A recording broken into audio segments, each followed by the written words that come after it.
एक 13 साल का बच्चा, एक जन्मदिन की पार्टी और एक गोली जिसने सब खत्म कर दिया। लेकिन इस मौत के बाद सबसे बड़ा सवाल उठ रहा है उत्तर प्रदेश की सरकार पर। सवाल सीधे योगी आदित्यनाथ से है। अगर यही घटना किसी आम परिवार के घर में हुई होती, अगर आरोपी किसी गरीब या कमजोर परिवार से होता, तो क्या अब तक बुलडोजर नहीं चल चुका होता? क्या कानून सिर्फ आम जनता के लिए सख्त है और सत्ता से जुड़े लोगों के लिए नरम?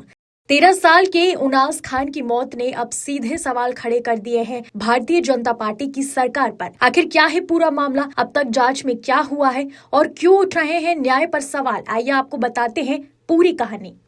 उत्तर प्रदेश की राजधानी लखनऊ से आई एक घटना ने पूरे प्रदेश में राजनीतिक तूफान खड़ा कर दिया है। 13 साल का मासूम उनास खान, जो कक्षा 7 का छात्र था, जिसके सपने अभी शुरू ही हुए थे, लेकिन 2 मार्च 2026 को एक जन्मदिन की पार्टी से वो कभी वापस घर नहीं लौट पाया। और इस पूरे मामले में नाम जुड़ रहा है उत्तर प्रदेश के डिप्टी सीएम ब्रजेश पाठक के रिश्तेदारों से।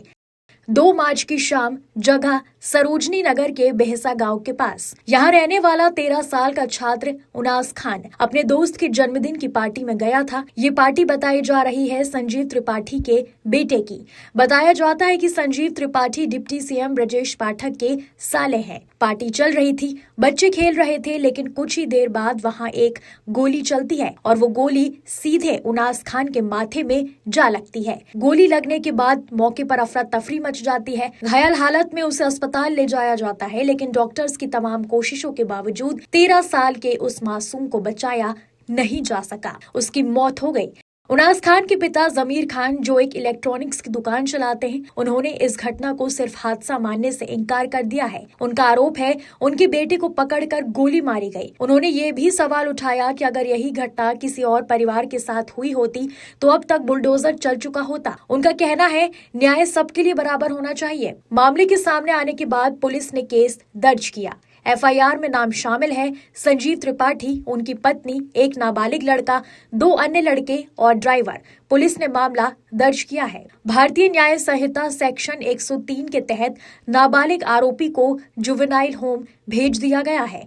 पुलिस का कहना है कि संभव है ये एक्सीडेंटल फायरिंग हो, लेकिन जांच में सभी एंगल देखे जा रहे हैं। फोरेंसिक टीम ने भी मौके से सबूत इकट्ठा किए हैं। अब रिपोर्ट के बाद ही ये साफ हो पाएगा कि गोली कैसे लगी। लेकिन सवाल क्यों उठ रहे हैं? इस पूरे मामले में विवाद इसलिए बढ़ गया है क्योंकि आरोपी परिवार का संबंध सत्तारूढ़ पार्टी से बताया जा रहा है। यही वजह है कि राजनीति भी अब इस केस में कूद चुकी है। विपक्षी दलों ने सरकार पर सीधे सवाल खड़े किए हैं। इंडियन नेशनल कांग्रेस और समाजवादी पार्टी ने इस मामले की निष्पक्ष जांच की मांग की है। उनका कहना है अगर आरोपी किसी आम परिवार से होता तो अब तक पुलिस की कार्रवाई अलग होती।